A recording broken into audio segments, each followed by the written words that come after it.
हमारे पंढरपुर के श्री नामदेव जी महाराज नित्य जाते और ठाकुर जी को जाकर के रोज बोलते, ठाकुर जी मेरे घर कभी जीमने आओ। श्री विठ्ठल भगवान ऐसे खड़े रहते। नामदेव जी रोज जाते, बोले मेरी मैया इतना बढ़िया प्रसाद बनाती है, ठाकुर जी जीमने आओ। तो नामदेव जी से कभी कभी ठाकुर जी बोलते थे, ठाकुर जी कहें पूरी दुनिया यहीं लेके आ जाती है, तू भी लिया यहीं पे, हम यहीं खड़े यहीं पालेंगे। बोले नहीं, मेरे घर आओ पाने के लिए। तो ठाकुर जी बोले मैं तेरे घर पाने जाऊंगा तो यहां पे कौन खड़ा होगा मेरी जगह, लाखों लोग दर्शन करने आते हैं। नामदेव जी बोले आप भगवान हो, सर्वसमर्थ हो, कोई व्यवस्था कर लो अपनी। भगवान बोले ठीक है कर ली हमने व्यवस्था। बोले क्या व्यवस्था? बोले मैं तेरे घर जाऊंगा पाने, तू मेरी जगह खड़ा हो जा। नामदेव जी बोले ये कैसे हो सकता है? भगवान बोले सब हो जाएगा, बस आज एक काम करियो, रात्रि में जैसी शयन आरती हो, शयन आरती के बाद छुप जाइयो पीछे आके, देखो ठाकुर जी की लीला। ये सत्य घटना है श्री नामदेव जी महाराज की। नामदेव जी छुप गए। रात्रि में शयन आरती के बाद जैसे ही कपाट बंद हुए, ठाकुर जी तुरंत मूर्तिमंत खड़े थे, मूर्ति से सहज हो गए और सहज उतर गए अपने आसन से। और नामदेव जी कहा तुम खड़े हो जाओ। खड़े हो गए। नामदेव जी बोले ऐसे खड़े हो जाओ हमारी तरह। हो गए खड़े। अब ठाकुर जी उनका श्रृंगार कर रहे हैं, अपनी जैसी पगड़ी पहनाई, अपने जैसे वस्त्र पहनाए, अपने जैसे पूरे हाथ पाम कर दिए, कहीं से काजल ला करके हाथ पाम में लगा दी, बिल्कुल कारे बना दिए नामदेव जी। और नामदेव अब हम जा रहे हैं तुम्हारे घर प्रसाद पाने, 2-4 घंटा में मंगला आरती होगी, खड़े रहना यहीं पे। और सुनो 2-4 बातों का ध्यान रखना। क्या? ये सुबह सुबह पुजारी आकर के तुमको ठंडे ठंडे पानी से नवाएंगे, ठिठर मत जाना। अंदर से ठंडी लगे तो भी रोक लेना। नामदेव जी बोले वो कैसे रोकूंगा? बोले हम नहीं रोक रहे इतने साल से, रोज रोज हमको भी नवा देते हैं सुबह 4 बजे, हम भी तो अपनी कंपन होता रोकते हैं उसको। और सुनो फिर दूध से नवाएंगे तुमको, उसके बाद शहद डालेंगे तुम्हारे ऊपर। और फिर वहां कभी आप लोगों का अवसर मिले ना, एक बार जाइए पंढरपुर, साल में एक बार भारत के कोई कोई तीर्थों में जाया करो, सब जगह दर्शन करो ठाकुर जी का कैसे विराज रहे हैं। तो कभी पंढरपुर जाओ तो हमारे कहने से वहां की काकड़ा आरती सुबह होती है 3:30 बजे, उसका दर्शन करना। काकड़ा आरती जो हमारे ब्रज में मंगला आरती होती है, वही वहां काकड़ा आरती। तो काकड़ा आरती में क्या करते हैं, दूध से जल से सबसे स्नान करने के बाद फिर ठाकुर जी को मुंह पे मक्खन लगा देते हैं, इतना सारा मक्खन मुंह पे। तो ठाकुर जी बोले स्नान आदि के बाद तुम्हारे मुंह पे मक्खन लगाया जाएगा, तुम्हारा मन तो करेगा कि मैं खा लूं, लेकिन जीभ निकालना नहीं बाहर, उसको लगे ही रहने देना। रामदेव जी बोले फिर तुम्हारा श्रृंगार होगा। और श्रृंगार के बाद पंढरपुर में हर दर्शनार्थी को अधिकार है कि भीतर मंदिर में जाके ठाकुर जी के चरण छू सकता है, अपना सिर वहां रख सकता है, सबको छूने का अधिकार है। बोले दुनिया भर के लोग तुम्हारे सामने आएंगे, सब लोग आकर के तुम्हारे चरणों में प्रणाम करेंगे, अपने दुख दर्द बताएंगे, सबकी सुन लेना, पूर्ण किसी की मत करना। तुमको दया भी आएगी, कोई रोता हुआ भी आएगा, कोई बहुत ज्यादा विचलित भी आएगा।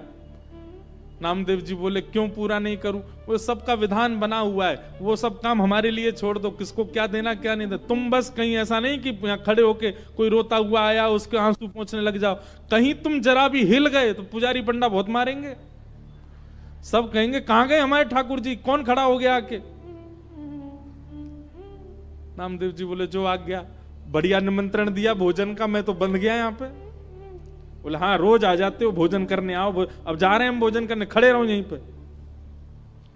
और श्री पंडरीनाथ श्री साक्षात द्वारिकाधीश अर्धरात्रि में नामदेव के घर गए, अकेले द्वार खटखटाया, मां अंदर से चिल्लाती हुई ए नामा, पूरे दिन मंदिर में पड़ा रहता है, आधी रात में आता, सब सो रहे हैं यहां पर।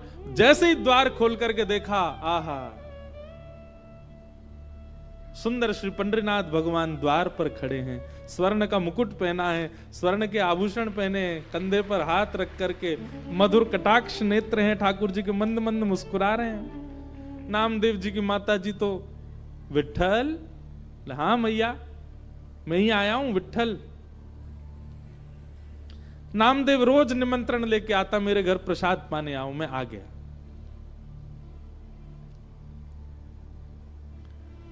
नामदेव जी की माता जी ने चूल्हा रात में चेताया, खूब बढ़िया बढ़िया प्रसाद बना करके ठाकुर जी को अपने हाथ से पवाया। इतने में ही घंटे घड़ियाल बजने लगे, 3:30-4 बज गए, सुबह के मंगला आरती का समय हुआ। ठाकुर जी ने कहा मैया जल्दी करो। बोले क्या हो गया? अब आपको मंगला में जाना है? बोले मंगला में अब मैं तो व्यवस्था करके आया हूं वहां पे, लेकिन मुझे आज तक तो मैं दर्शन देता था काकड़ा आरती में, मंगला आरती में, आज मैं दर्शन करने जाऊंगा। मैया बोली क्या करूं? बोले काली सौल लेके आओ। और मैया सौल लेके आई। ठाकुर जी ने अपने मुकुट उकुट उतार करके, आभूषण उतार करके, और काली सौल में बढ़िया स्वयं को लपेट लिया, किसी को पहचान में नहीं आवे। कारे कारे तो ठाकुर जी हैं, काली सौल और ओढ़ ली। अब तो निकल पड़े, दौड़ के जा रहे हैं देखने के लिए नामदेव कैसा लग रहा है मेरे स्थान पर खड़ा होके। दर्शनार्थी लाइन लगा करके खड़े थे, उन्हीं में ठाकुर जी खड़े हैं और दूर से ही निहार रहे हैं। नामदेव जी चुपचाप नेत्र बंद करके, हाथ बिल्कुल कमर पर, जैसे पंडरीनाथ भगवान खड़े होते हैं बिल्कुल वैसे ही खड़े हैं।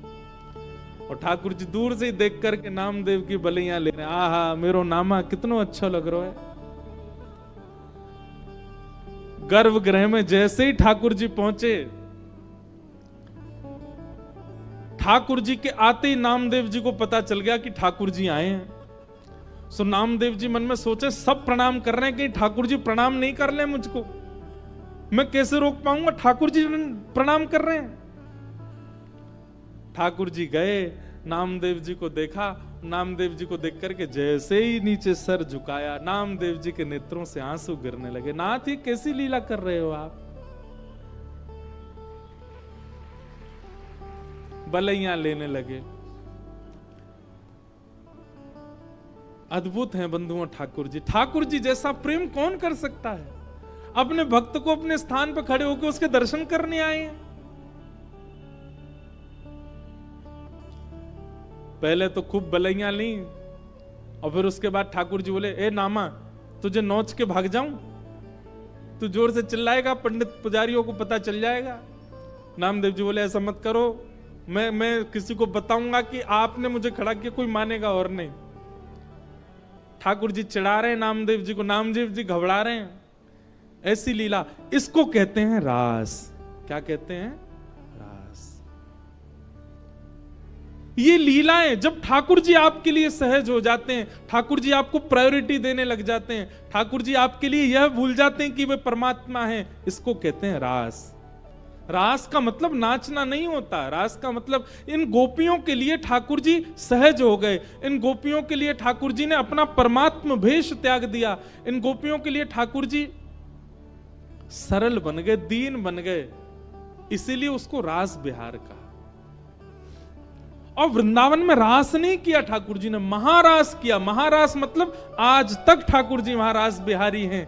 मतलब आप जाकर के प्रस्तुत करो, आज भी ठाकुर जी अपने पाषाण भेष को त्याग करके आपके लिए सहज होने को तैयार बैठे हैं वृंदावन में। ये केवल वृंदावन में और कहीं नहीं।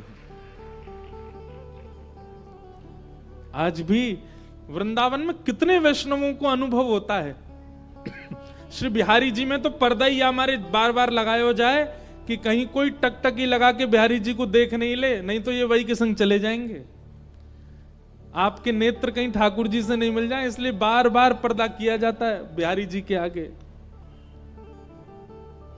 एक बार चले गए थे किसी के संग कहीं, फिर ढूंढ ढांड के लाए, तब से नियम बन गया कि बार बार पर्दा करो। क्यों? क्योंकि बिहारी जी ने कोई से नैन मिला लिए, सो कैसो भी आदमी हो बाकी संगी चले जाएंगे। बताओ कितने भोले ठाकुर जी हैं, किसी के संग जाने के लिए तैयार तत्पर बैठे। इसी को रास बिहार कहते हैं। आप कभी उस भाव से वृंदावन जाओ कि आपको सामने पाषाण एक ही मुद्रा में ठाकुर जी ना दिखें। कभी उस भाव से जाओ कि साक्षात श्री ठाकुर जी आपको अनेक मुद्राओं में दिखाई दें, आपको बोलते हुए दिखाई दें, आपके आगे कोई लीला करते हुए दिखाई दें, तब समझो हाँ अब मेरे संग रास हुआ।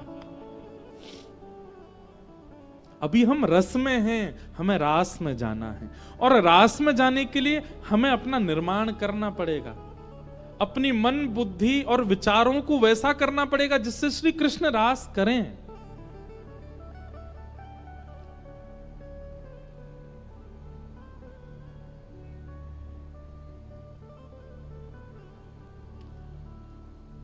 गोपियां अपने अपने घरों में, ये गोपियां सामान्य नहीं है बंधुओं, ये त्रेता युग के समस्त दंडकारण्य वन के संत हैं जो राम जी से मिलने की प्रतीक्षा कर रहे थे।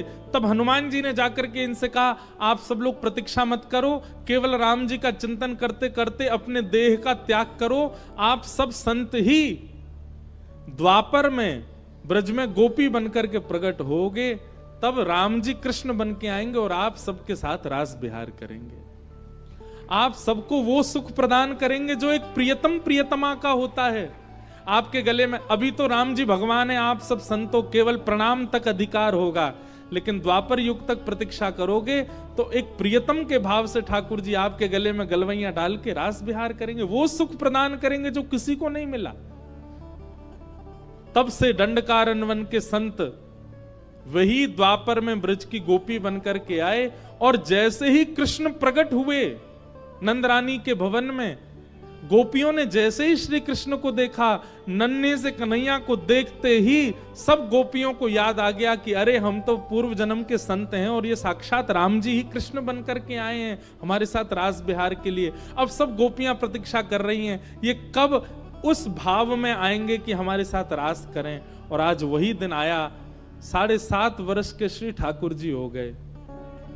बंधुओं, बड़ी विचारणीय बात है, लोग रास विहार को बहुत बहुत अलग दृष्टि से देख लेते हैं कभी कभी।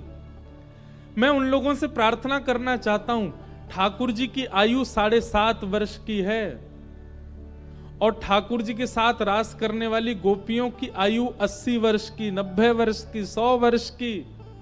अरे 100 वर्ष से लेके 6 वर्ष तक की गोपियां हैं ठाकुर जी के साथ रास विहार में।